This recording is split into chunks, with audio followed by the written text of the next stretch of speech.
Ekitiibwa ky'amawanga Yesu tukuyemusa.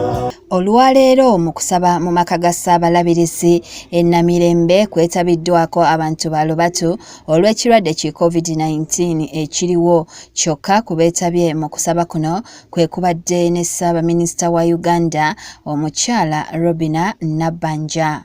Ssaabaminisita Robinah Nabbanja mu kusaba kuno mwasinzidde n'agumya bannayuganda ku ssente za gavumenti nti bwe lunaatuukira Olwokusatu Ssabbiiti ejja zijja kuba zituuse ku masimu gaabwe. Bino bye byogeddeko ebya ka mobile money. Nze ndowooza ku Lwokusatu ku Lwokuna kijja kubanga kiteredde, kubanga naffe tuli mu kuteekateeka.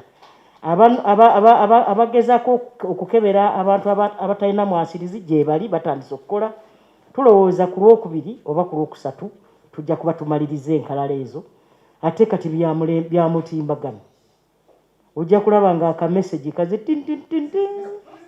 Nabbanja ategeezezza nti ekisinze okumuleeta mu kusaba olwaleero kwe kwebaza Katonda olw'okumutuusa mu bitiibwa n'amugya gye yamugya nga yali takisuubira. Bw'atyo akutte mu Kawaliggo n'aggyamu ensimbi obukadde bwa siringi za Uganda 50 zaawaddeyo eri ekkanisa mu kuzimba ziyambe ku nteekateeka y'okumaliriza ekizimbe ekya Church House. Ssaabaminisita era yeebazizza abasawo olw'omulimu amatendo gwe bakola okujjanjaba abantu mu kiseera kino, era n'asaba bannayuganda okwongera okugoberera ebiragiro eby'okwetangira COVID-19.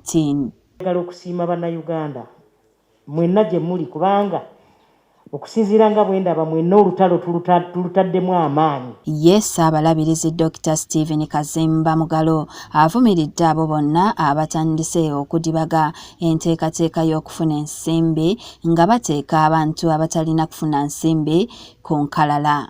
Ate waliwo n'abantu bentegedde abamu abatandise okuwandiisa abantu wadde ali bulungi kola nange nteekaako. Olikola mulimu ki?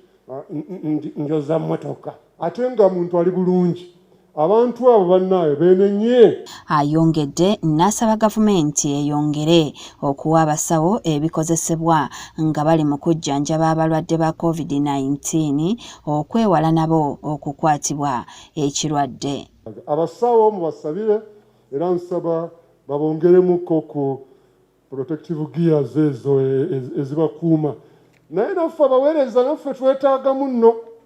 Netwetaagamu kubanga tukola service ezo, ate wadde bagamba temugenda muba naye omuntu bw'afeera bagamba omuweereza ajjeyo. Omubuulizi w'olwaleero abadde Reverend Esmond Sserunjogi era enjiri etambulidde ku kuddukira eri Mukama mu mbeera yonna. Kati erinnya lino lye twogerako ddukira gye liri, kubanga sitaani yonna gy'akutaayiriza.